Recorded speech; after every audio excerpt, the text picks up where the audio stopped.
Greetings, adventurers. This is DM Kurt, and today I'm going to be doing a review of Goblin Galactic by Aaron Dungeon Janitor Cornelius and Michael the OGGM Strauss. Okay, so what you can't see is that the PDF is actually green, fitting, and it says brains, as in BRAYNES,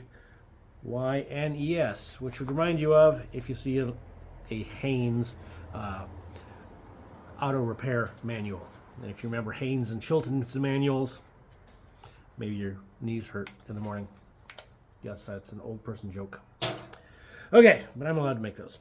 So, includes OSR style rules for goblins in space. It is about 80 some odd pages.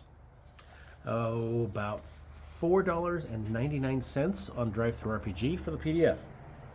For 88 pages. Not bad, not bad. So, what is this about? Well, introduction. Goblins in space. I mean, that's really all you need to know about this. We wanted to do a space game about goblins having to prospect on asteroids and the types of weirdness they would get up to. There's the idea that these great big galactic federated empires of sci-fi shows, do exist. Okay, Star Trek, Warhammer 40K, Star Wars, everywhere there's a giant empire, okay? But this is not going to be about that. This is about, well, who finds all the materials they use to build their empire? And the answer is goblins. Okay, so this game includes everything you need to run an over-the-top, silly, fun game about exploration and prospecting. There are too many space games that are about space trying to kill you. We wanted to make space fun again. So there you go, Goblins in Space. That's the pitch, okay? The introduction is the pitch. Fun, silly, sci-fi role-playing game. We have Episode 1, The Phantom Goblin. Character creation. Okay, so he's titled his chapters. Nice. Character creation. You have 6 ability scores, 46, throw the lowest one out, find stat modifiers, choose your race, lineage, ancestry, whatever you want to call that, choose a class, choose skills, whatever. Okay, the rule set is it's based off the Black Flag SRD, which is Kobold Press's 5e adjacent system. So if you know how to play Pathfinder or any edition of D&D, any D20 based system, then you know how to do this. Starting Pogs. All characters start the game with such and such number of Pogs to their name. Pogs is his unit of currency. He has an XP table for 10 levels. Space folk. All right, you got your choice of goblins. Space goblins. Space gnomes. Space humans. Okay. Murder bots. Lore. The murder bots were built to fight a war that never happened. It was far too expensive to destroy them and a publicity nightmare to keep them around, so they were all just sent off into space and forgotten about. As a murderbot, you are just trying to make your way in the wise world of space, just like any other goblin. Or just like, yeah. So what about the other species? What about the other species? Where are the space elves, dwarves, orcs, or carrots? They're out there at the far edge of the galaxy doing space stuff, but they do not feature in this game as it is a book about goblins in space. You have a couple different background types: criminal, hotshot pilot, outlander, scholar, soldier. The space job. So here's your character class. Character class: Battle Rager, replaces the Barbarian class. Veteran of 1,000 psychic wars, strung out on caffeine and candy, always one dreadful day away from the next moment the rage takes over.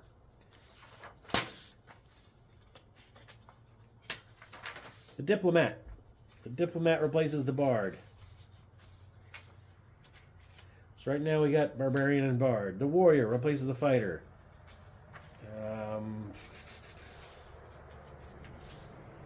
The gearhead replaces the rogue. So there's your skill monkey.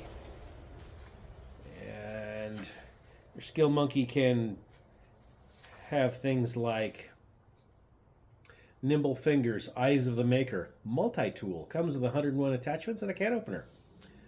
Ace pilot, jack of all trades. Can we fix it? Yes, we can. All right. Machine friend. Machine's just like you. You add 10 to any charisma skill checks you make when dealing with an artificial intelligence computer or with robots. Now that's going to be up in there. Yeah, it's a 10th level skill. Chaos Mystic. For too long you looked into the void seeking answers till one day the void looked back. Arcane Spellcaster. The Healer, the Mystic Mutant. Okay, so you get your character classes. Nifty, neato, great. You get the feeling that you're on a lighthearted type setting, okay? We have all the normal weapons and equipment from medieval to sci-fi. Because, you know, depending on where you land, you might end up in a primitive culture. Anti-tank mines and hollow point ammo and ninja suits, you know. Gives you the option to go in a little gonzo. Because, you know, you got magic and sci-fi mixed together. How to run ability modifiers and saving throws and such. Pretty simple. It's 5e adjacent-ish. You know, it's any modern publishing of a D20 system. You can get it, not a problem. Rules for the dangers of space, food, water, suffocation, extreme cold, yada yada. Long rests, short rests, town. Town is always safe. Nothing bad should ever happen in town. Yeah, as a DM, that's kind of up to you. But yeah. Things you can do. Spaceship combat. Okay. So, spaceship combat,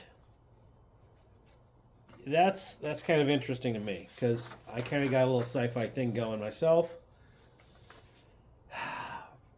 So let's look at his spaceship rules. Which spaceship goes first? There are two ways to determine which spaceship goes first. Method 1, treat the spaceship as an individual entity, rolling its initiative the same way you would do for a normal character. This method reflects the smooth style of spaceship shows where all the crew is functioning as one. Or method 2, each crew member rolls initiative to determine which of the ship's many function they will be activating on their turn. This method reflects the more chaotic cinematic style of spaceship shows where all the crew are running around. Nice. It's just a matter of style. Take your turn. On your turn, you can have your spaceship fire lasers and move, and fire torpedoes, use your impulse engines to take double movement, evasive action, disengage. Certain spaceship parts may let you have a bonus action, so that's a 5e thing to me. Use a reaction, 5e rule. Certain special abilities and spaceship functions allow you to take a reaction. So it's based on your equipment. All right. A reaction is an instant response to a trigger, specified in the reaction's description, which can occur on your turn or on someone else's. The opportunity attack is the most common type of reaction. Monologue. You can use your action to make an epic speech where you tell everyone your plans. Nice. All right. Suggestions for monsters. You know, you have space dwarves, space orcs, space slimes, the greys, because got to have gray aliens, right? Undead from space. Well, considering that in space you don't have air, it's not going to hurt the undead any. Imagine having zombies and ghouls and stuff that are trying desperately to peel your helmet open. Cool. Doppelgangers. So you have all kinds of options. Insect things. Okay, so he's got the monsters. taken care of. He's got the combat system, character classes. So you can create. I'm on page 58 here of 80 some odd. You can create a character. You can grab some monsters. You can throw them all together. Do a little ship-to-ship combat. I still got 30 pages to go. We have factions. We have a alchemical brewing company whose main product is something called Zoop Stim, an energy supplement soda that comes in a variety of flavors. Weatherford Industries, which is manufacturing weapons. And they also own a restaurant chain. Cornelius Corporation, also another weapons corporation, which, as a side note, they've kept large proponents of keeping art programs active in the schools. Montgomery Shipyards, Capital Shipyards, the company, which just makes all kinds of stuff.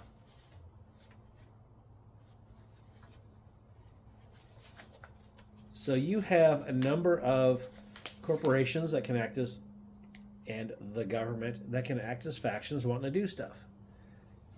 Some NPCs, prefabricated spaceships, so you can pick a ship or design your own. And if you're a goblin, you're probably going to just build your own out of whatever junk you can put together. So, page 73. Space, big place, lots of stuff in it. Goblins in space, how do I run this?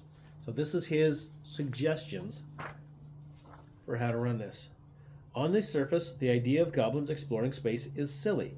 But then, is it any sillier than any plot for a space game? How would you run this game? You could do a Star Trek game with an all-goblin away team, a Star Wars type game with stormtroopers replacing the goblins, which, if you got kind of a silly thing going on, that's fine. A dark Warhammer 40k style of game? Sure. You can take this and do whatever you want with it. But give you some locations. The locations are going to give you some ideas. But I'm getting over here to prospecting, because his initial pitch is you're mining to produce the raw materials that the Empire needs. So every week new requests come down the lines from the Galactic Council to stations like Fresno Station. Requests that need to be filled for products or services. Most of the time it's a prospecting bounty, a request for some much needed material. So every week the interested parties will post a request, bounty, and reward if the request is filled with a specific amount of time. So he has some random charts. Who is making the request? Roll 1d10 for various factions. What do they want? 1d20 for salt, bauxite, ice, titanium, samples for scientific study, signs of life on a newly discovered asteroid, 1 ton of unobtainium, 1 unhatched iron ore dragon egg, the shells of 100 space snails, 300 tons of copper, yada, yada, yada. Okay. So, a faction, probably a company, wants some stuff. When do they want it by? What's in it for you? 1d20, which is various rewards. Space adventure hooks, he has 10 adventure hooks from haunted mine shaft. The ship's, while prospecting, the character's ship is shot down over a volcano and they have only an hour to get it out before the lava destroys it. A brand new species of alien have appeared and they kidnap the players. Smugglers. 80% of all the murder bots on Fresno Station have been infected with a virus and now want to kill all the ugly humanoids.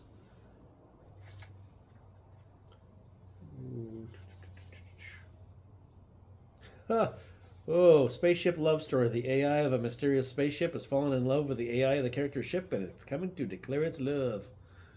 All right, he's got several. Oh, 10 more, 11 more. So there's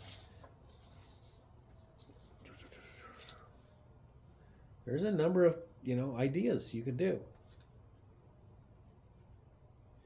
Number 16, time travel is always cool and always dumb. Time traveling assassins have come to the station to make sure the players do not do something in the future, thus altering the timeline. But if you never perform the act, there was never a reason to send the time traveling assassins. Taxes. The government wants to audit you. Okay. He's got a lot of different things going on there. Coming from his Wild West or Weird West game, some of the prospecting rules might overlap, and he has some ideas for how to do prospecting and digging. So roll on a table, pick a difficulty, roll on a table, things happen. You find things, or you don't find things. So let's say you have a successful dig, you find stuff. Okay, cool. You have an unsuccessful dig. Either you dig up tons of useless rocks, you break your mining drill, you're attacked by claim jumpers, you hit a pocket of natural gas, the space cops discover your illegal operation and attempt to arrest you, etc. Or you unleash a swarm of metal-eating spiders that proceed to devour your gear and spaceship. Rules for homesteading, gambling, carousing. Neat. Bounty hunting. Okay. Here's something. Religion. Space magic exists. Psychic powers exist. Mutating cactus exists. So how can we question the existence of cosmic powers that could be God? The question is not if they exist. The question is, should we be trying to draw their attention, because anything out there in the cold, dark, unforgiving edges of infinity are probably not friendly things, but are probably horrid nightmares. There's no possible way to list every type of religion you might find in the galaxy. There's a doorknob cult. Assume if you can think of it, there's a religion based on it somewhere. Fresno Station has no official religion, but there are a few established churches on board, including the major faiths. And that's that. So if you want to say there's a deity of this or a deity of that, doesn't go into it, okay? That's fine. So, last 2 pages. And I'm trying not to just read the whole thing out to you. But, second to last page. Legal stuff. Public domain art, yada, yada, yada. Stock art here, there, OGLs and references. But, disclaimer. A disclaimer on my work. I neither condone, nor endorse, nor rebuke, nor concern yourself with any cultural, political, or non-gaming related opinions of any sponsor, business partner, employee, or individual other than myself, and wish to keep non-gaming topics out of your products. I am here to talk about goblins with sticks. There you have it. Okay. He's not trying to tell you to vote one way or another. He's not trying to tell you one religion's better than another. He's not trying to get into these other topics. Okay? I like that. That's refreshing. He's not trying to tell you that, half of the population needs to not buy his games. He just wants to sell games, make people happy. Now I got to ask myself, as I ask myself in most of these reviews, would I buy this game? If I'm looking for a lighthearted sci-fi game with a little bit of a fantasy element to it, so it's considered soft sci-fi, not hard sci-fi by reason of having magic and stuff, I would consider it, because for $5 you can entertain a table for at least an evening. Consider that against the price of a movie. I think that's kind of a good benchmark. Go to the theater and see how you can entertain 4 people for an hour and a half to 2 hours, not including popcorn. I like the fact that it's safe for all ages. There's no discussions of sex or gore or inappropriate subjects. Now, I can think of some other games where, hey, we're doing this gonzo everything together thing, and I'm also throwing sleaze into it. I don't need those references at the table.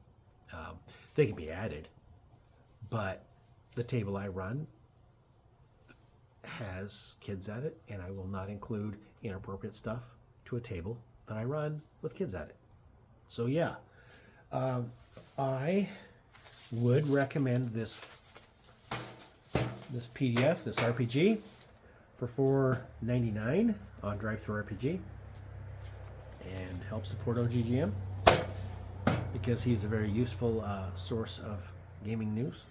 He posts almost every day, keeping us informed on things that are happening in the hobby. That's it. If you have any questions, throw them in the down below. Thank you. Dan Kurt.